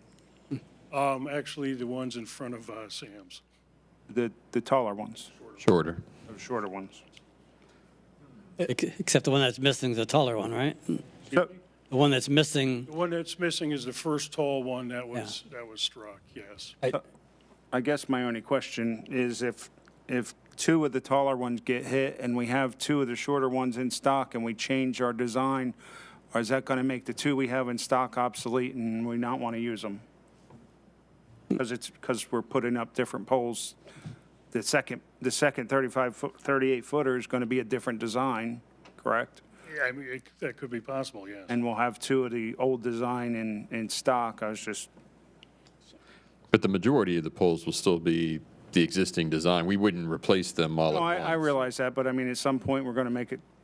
It would take a lot of attrition before they all would change out, and if, you know, and it has been sort of freakish, some of the circumstances these have been hit under, but my assumption would be that likely to be repeat incidents with the same couple poles if we have future impacts, and not, you know, I don't expect that every pole will be hit at some point in the future, so. Thank you. Mr. Bentley? Yeah, my last question. Is there something that we can do to protect these to some extent, like putting very short poles around it, like you see some buried? No, they're designed to break away. And it would defeat the purpose if we put up a hard structure, because the purpose is to prevent someone from being, you know, fatally injured in auto accidents, so. Don't hit our pole. All right. Okay, thank you. So they're lucky they've hit our poles and not the giant FP&L poles that are decidedly are not breakaway. What's good for the goose shall be good for the gander, but, all right. We have a motion and second on the floor. All those in favor of this purchase, signify by saying aye. Aye. Opposed? Motion carries 7-0. Thank you. Item 8G, Metro Ethernet implication. Good evening, Mayor and members of council. Presenting for your approval this evening, a project that staff's been discussing for a number of years and just now bringing forward.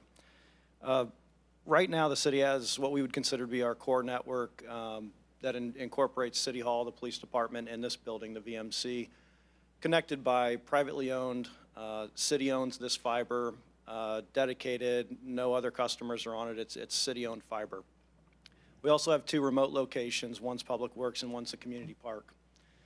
Those are connected in a different fashion. Those have basically, it's called business class cable internet connections, and it's very much like what you'd have at your house, just with a slightly higher response time if we were to call. If a business class customer had a difficulty and a residential customer had a difficulty, they'll go to the business customer first.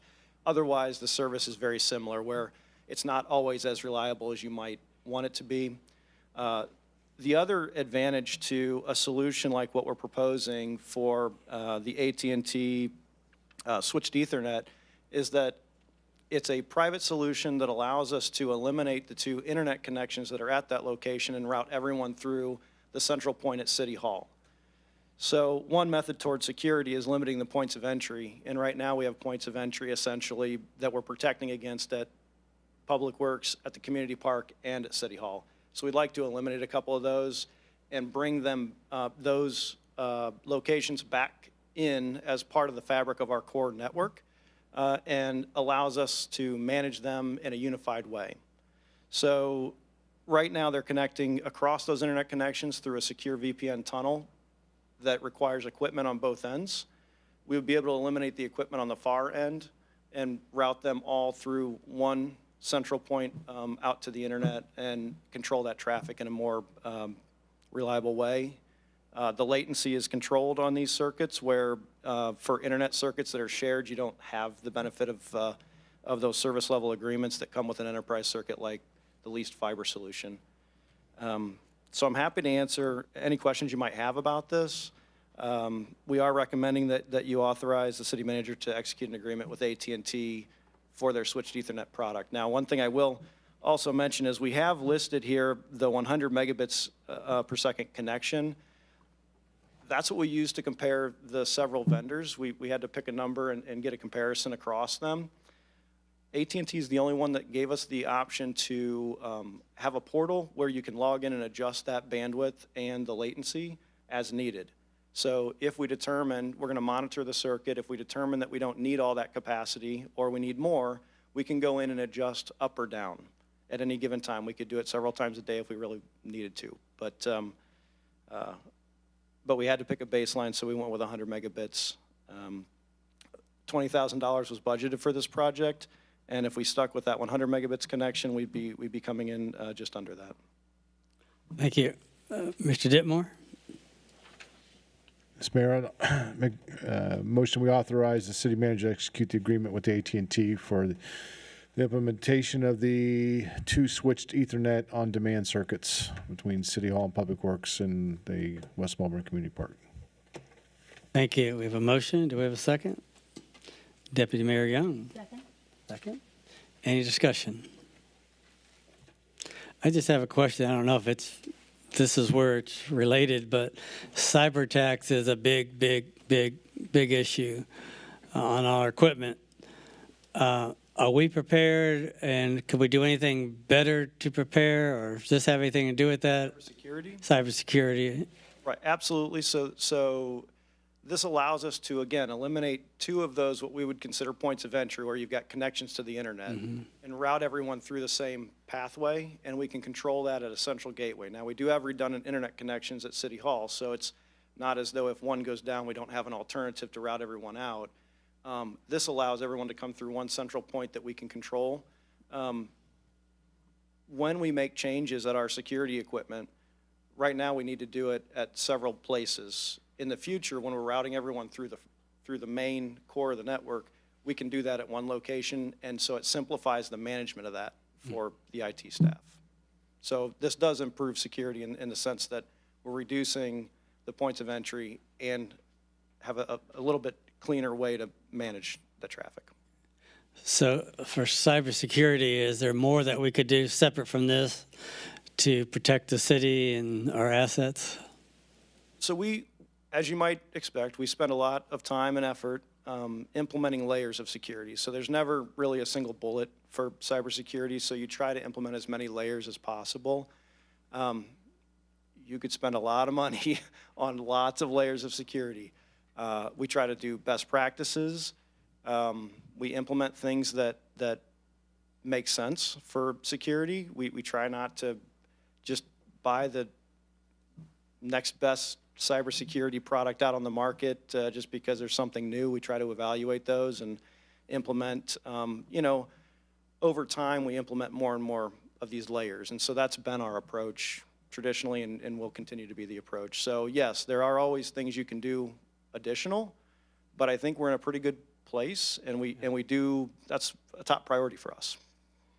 Yeah, I know a lot of cities and other agencies say the same thing and they get extorted. So I mean, when you look at what's happening out there, large agencies with many, many more federal dollars than we would have to spend on something like that fall victim to some of these attacks. And so it is a concern, and we try to do our best to combat that and employ things, not just hardware and software, but also education and training and explaining to people, the risks that are out there and what can happen. So in addition to the layers of hardware and software, the tech type of things, we also try to share with people the types of concerns we have and what they can do to try to be part of that defense. I know we all get a lot of emails that are trying to get into our accounts and things like that, and I'm sure some of them pass through, but we try to be as good as we can. Mr. McDowell? And if anyone has, if anyone wants to go into more detail, I'd rather not go into all the detail of what we're doing for security. Yeah. For the record, what are we doing for now? If anyone does have an interest in that, I'd be happy to offline share more of the details of what we do. Thank you. In light of that response, I'm going to withdraw my question. Yeah. There you go. He's a witness in case we get here. I know. Mr. Frampus? Thank you. Is there a switchover fee or anything for this? Is it just? No, sir. The AT&T, and even if we'd have gone with Spectrum, they pay for the build out. So we actually already have fiber from Spectrum and AT&T at City Hall, so they'll be able to utilize some of that already. They will install at their cost the portions that will need to reach from their existing fiber. They have fiber near both of the other locations, and so it's just extending from their existing fiber backbone to those, and they cover that cost. So there's no other fees that we're going to There's no one-time implementation fees or anything like some that. better equipment we can buy maybe, or, because if I recall correctly, that broadband falls under the money we received federally, that we could actually, because I know we sidelined some money from that, and we could actually invest some more money into this if you guys felt it was necessary. So yeah, it's an option. Thank you.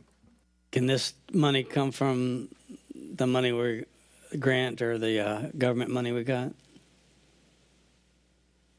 I really don't know the answer to that question, since this is for our own internal city use. I don't know if the Congress's intention wasn't to provide broadband for the general public and business and visitor citizen community. I don't know the answer to that. For this level, I think our budget, we've budgeted for this, that we've wanted to do this for a long time. I'm happy to just continue to use the budgeted funds for this purpose. All right.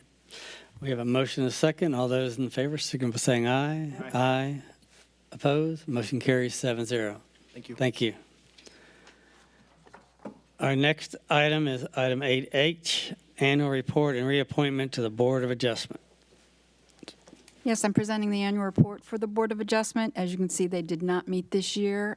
4 of the members are up for reappointment. I contacted them all. They're interested in being reappointed.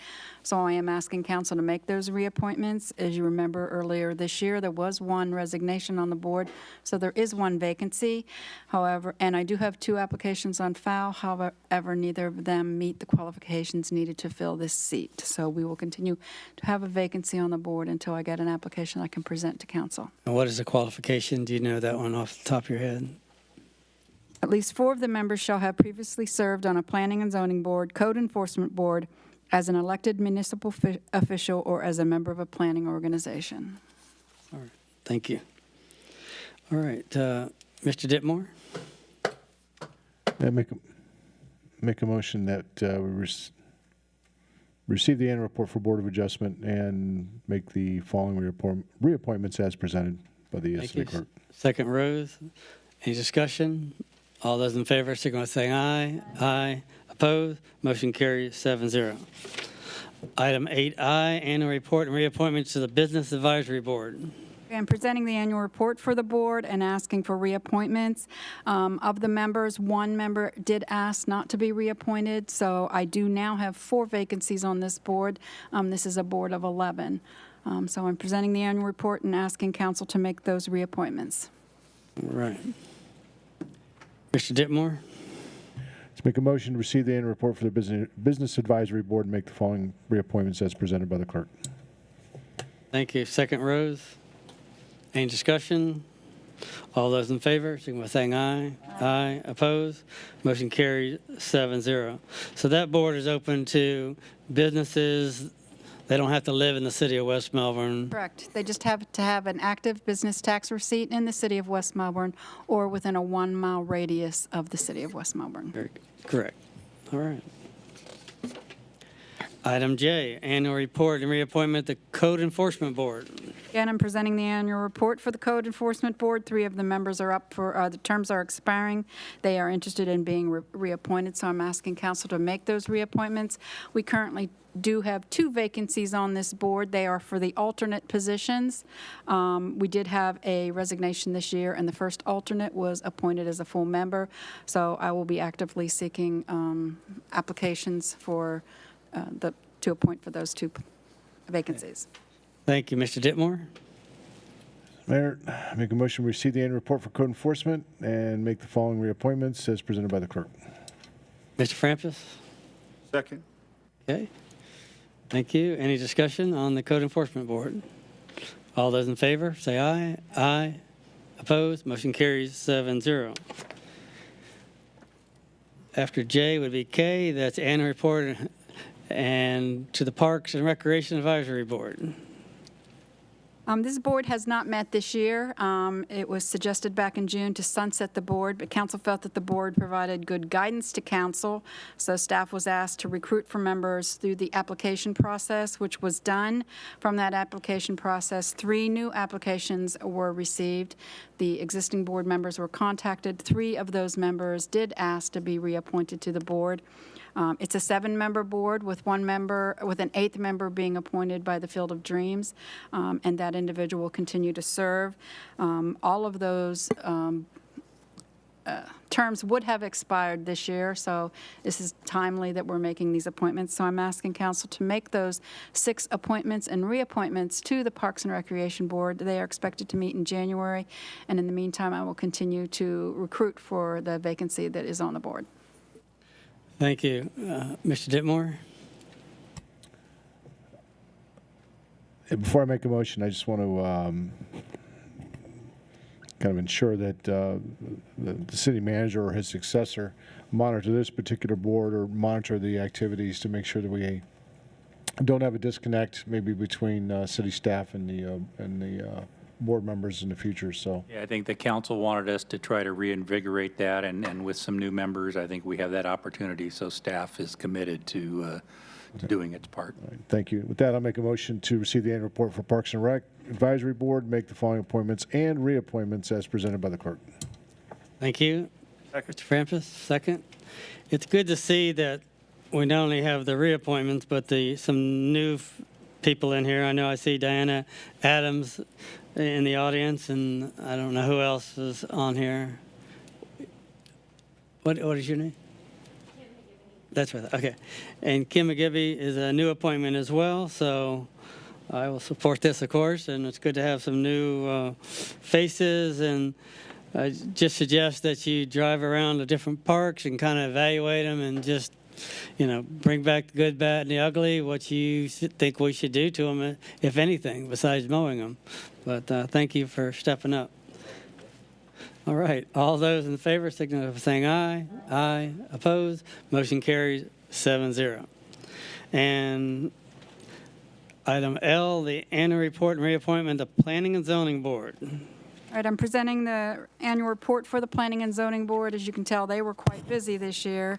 3 of the members have expiring terms, and they were contacted and have agreed to serve another term, so I will be asking for those reappointments. There is still one vacancy on that board, and I continue to recruit. Very good. Mr. Ditmore, your latest first. Thank you, Mayor. Make a motion to receive the annual report for the P&Z Board and make the following reappointments as presented by the clerk. Thank you, Mr. Frampus. Second. Thank you, and I see we have Mr. Rob Brothers in the office. Thank you for attending. I know your experience as a builder certainly brings a perspective that's needed on that kind of board. Okay, motion and second. All those in favor, signify by saying aye. Aye. Opposed? Motion carries 7-0. All right, next we have the city council appointments. We have a lot of different boards here. Instead of going through every one of them, does anybody want to, after you look at those 8 or 10, 12 different boards, does anybody not want to do that, the same boards this year? Everybody happy? Everybody good? All right. All right. Well, you open your mouth, so you get to make the motion then. I'll make a motion that we accept the current listing of assignments to the external boards. Okay, so Mr. Bentley? Second. Okay, so we have a motion and a second to reappoint all these boards, these 15 boards or so, whatever's on this sheet. So, all right. And I appreciate everybody going to those meetings when you can and bringing back the information. So sharing is the best thing to do. Okay, all those in favor, signify by saying aye. Aye. Opposed? Motion carries 7-0. Well, that brings the city council report. Up first is Councilmember Pat Bentley. Your report. Thank you. Former council member, and now Deputy Mayor Andrea Young. Thank you, Mayor. I just want to say thank you to the council. Thank you very much. I am very proud to serve on this council. This is absolutely fantastic. It is such an honor to be on this council and to live in this wonderful city that we live in. As far as for reports, as for where I'm going, TDC is tomorrow. I'll report back on that. There is no November meeting for TPO. And I won't have a report on that until the following year. There are so many other boards and things, but I will bring back a report as soon as I have one. It's not the right time. But again, thank you so much for the privilege of wearing the badge that says Deputy Mayor on it. Thank you. Next. And thank you. I know you travel all over this county and put a lot of time and energy into it, and you represent us well. So thank you. Thank you. Councilmember Daniel McDowell. Thank you, Mayor, and congratulations, Deputy Mayor Young. I have just some quick items. I want to mention that the League of Cities had a meeting in Orlando, which I attended, and I attended actually a couple of meetings. One was an orientation, the other one was the FAST, which is the Florida Action Steering Task Force or something that's, hang on a second, Federal Action Strike Team. But it's a team that kind of looks at a variety of things, including the current bills that are out there right now that got approved, the infrastructure, looking at some of the cybersecurity issues and things of that sort, more at the federal level. So as far as the Brevard community, the other council members that were involved in that was the council member from Palm Bay, Randy Foster, and then Yvonne Minus from Melbourne, and Councilwoman Gibson from Satellite Beach. So that was a very good meeting. I also attended the Business Voice on November 9th, which Representative Fine spoke at. Did a great job explaining where he was at with some of the bills that were out there, acknowledged West Melbourne and our initiative, and felt very strongly that that was going to go through, so that was good news. Attended the WMBA Association with several of you here, as well as the groundbreaking that we attended in the Tri-Cities, or whatever we wanted to call it there. And the lecture, I have a Nature in November lecture that you are all invited to come to. That's going to happen Thursday at 2 o'clock over at the Unitarian Church on a lecture about the lagoon. And finally, the Special Olympics date was changed. This is the one that we were going to do in October because of COVID. We had to delay it, and the council approved it. So we'll be doing that in January now. So You send us a note on that? I will absolutely. I will not only send you a note, I can send you a flyer. So thank you. Thank you. Up next is Councilmember Stephen Frampus. Thank you, Mayor. I missed the last meeting because, and it was a little bittersweet for me. I attended my nephew's graduation at Fort Jackson, and his Army graduation at that base there, and that was an honor for me. He was allowed to invite 2 people, and they put on a fantastic show. The bitter part comes in that I missed the meeting, and we had talked about, or you guys passed some policy that I disagree with. I think it's bad policy for the council, and I just wanted to run through it a little bit. It was the mileage reimbursement policy that we changed.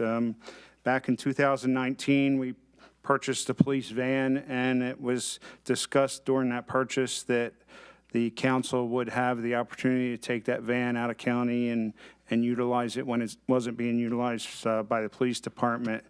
Then we changed our charter, and we all up here got a raise of 100% almost, and we promised our residents that we were not going to change our policies to increase any money that we had got back, without going to the public and asking them. I know it doesn't technically violate the charter, but it's exactly what happened. So the manager, after the 2000 charter change, did adjust our mileage down to 19 cents, I believe, per mile, to fall in line with the federal guidelines of that change. It was made when we were allowed to start using vehicles by the police van purchase. And I believe it was 19 cents a mile if a vehicle was available, and then 56 cents a mile if a vehicle wasn't available. Is that correct, Mr. Morgan? Yes, 56 and 16. 16. 2020 rates. Okay. So in a sense, we actually saved residents money there by making that change, and I applaud the manager for doing that and saving the city some money. Then council approved 2 vehicles to be added to the city pool, and part of that approval was we'd have additional members for our council to use. And now, in November 2nd, council approved new city policy now we're not allowed to use vehicles out of the county anymore. And on top of that, we changed policy where we can be reimbursed for in-county mileage now, which isn't even something we allow our city staff to do. So, I mean, that only benefited the council. So, I mean, I see this nothing more than a money benefit for council, and I think that we promised our residents we will not do that, and I just see this as bad policy, and to make policy that costs taxpayers money is not what we should be doing, and I implore council to, relook at this, and it's very upsetting to me. Again, this came up at the meeting before last, and council did not even give a thumbs up to put it on the agenda. It it didn't get the nods needed to get on the agenda. I'm not exactly sure how it wound up on the agenda after that, but I was just surprised when I saw it, and bittersweet for me missing that meeting, and I wish I'd been here, and I implore you guys to reconsider this. Thank you. Thank you. Councilmember Daniel Bachelor. Thank you, Mr. Mayor. I have nothing except to wish you all a very happy Thanksgiving. Thank you. Councilmember John Ditmore. Whoa. I too have the same sentiment that Councilmember Frampus has. I did vote against that. I just I don't believe that we should be enriching ourselves, although I don't believe it should cost us money. But again, I'll just point out the fact that I did not support that. I can't bring it back, but I think that you know, anytime that we you know, enrich ourselves, and 56 cents a mile is enriching ourselves. I don't care how you cut it. I don't care if it's the government rate or not. It's too high. When I wasn't a municipal employee, we weren't reimbursed at 56 cents. We were reimbursed at a much lower rate. Now, I could get that actual number if anybody's really interested. So there's nothing that says that we have to get 56 cents. Do I think 19 cents or 16 cents, whatever, is enough sometimes? No. But 56 cents is a little bit over the top. And I think if we do revisit this, we ought to be looking at a compromise to get that number down substantially, down to where it should be. It's too much, and we just did get a raise, and we're quite compensated in my opinion. So at this point, but anyways, that, and I want to wish everybody else as well as Councilmember Bachelor did a happy Thanksgiving as well. Thank you. Thank you. Some of the events I went to the mayor's workshop conference in Orlando as well, and the big topic was that building that collapsed down in South Florida, how to deal with the media. I mean, it's tough. There was a lot of, they ended up hiring a consulting firm to actually handle it, because you got, you know, whether it's a mass shooting and all that stuff, you have thousands of cameras from all over the United States coming and stuff, and you really need a central person to talk to disseminate the information. And you know, it's tough. It's a tough situation, but it was interesting how the council was all lovey-dovey at first, and then after the dust settled, no pun intended, that they were all fighting internally and on camera. So you know, it was a tough situation for them, and it just got uglier and uglier. So there's different ways to handle those things. So it was very informative. As you know, last week we had daylight savings time, so everybody with the sprinklers are off an hour. Make sure you change those. If you're getting your road repaved or just for any reason, just make sure you change those. Space Coast League of Cities, we'll have that meeting in Cocoa, so look forward to that. West Melbourne Business Association, we had a nice meeting again at the Marriott, and some people won some nice prizes, and some people donated some nice prizes, and just a good get-together at businesses. They're not having one in December. They are having one in January. I'll be out of town that time, but it will be at Bennigan's is sponsoring that one. I think it's the second week of January, so look for that. And I believe at that time the city manager will be telling us about the city, right?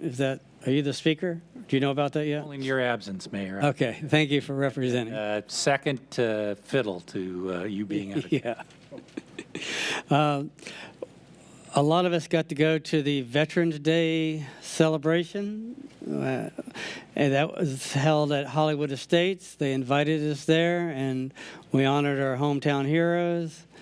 We had two of our own veterans there, Mr. Ditmore and Mr. Bentley. Thank you for being there and representing that. And they got nice, if you drive on those light poles, the ones that are still up, you'll see some banners with their pictures on there. Hopefully yours didn't get hit yet. Yeah. But actually, Hollywood State did a very nice job, and Miss Young led that hometown hero thing, and thank you for getting it. They gave everybody flags and their military flags, so a nice group of people, very nice. They filled up the whole room, so that was good. This weekend, I got the honor of doing the ball drop at Promise. They had the the fire trucks there with the big lift on there, and city manager and I was out there, and I got high in the sky, and I don't like heights, and we dropped the ping pong balls, and there's 7 targets, and the one closest to the center is $10,000, and 6 other $1,000 ones. And what was interesting, they number the balls 1 to 1,000, and a lot of us bought ping pong balls for $100 a piece, and the one who won the $10,000 again was the exact same person that won it last year. No. What's the probability of that? And he's donating a lot of that money back to Promise to help them. So I noticed maybe forensic audit quickly slipped the City of West Melbourne license plate on the county fire apparatus, so they haven't noticed that yet. So. All right. Adverse possession, it becomes ours if that stays on there long enough, so. That's good. Anyway, the city helped out with the Promise. All the personnel there for rec department helped them set up, because that's a big undertaking, and did a nice job out there. So, and again, I'd be remiss if I didn't thank the city attorney for being one of the lead liaisons on the Veterans Day thing. Thank you for organizing and getting us all in the right direction. So we appreciate that. And with that being said, I wish everybody a safe and happy Thanksgiving, and enjoy the long weekend. So, any questions for city manager or city attorney? All right. Seeing none, we'll adjourn this meeting at 8:41 Eastern Standard Time.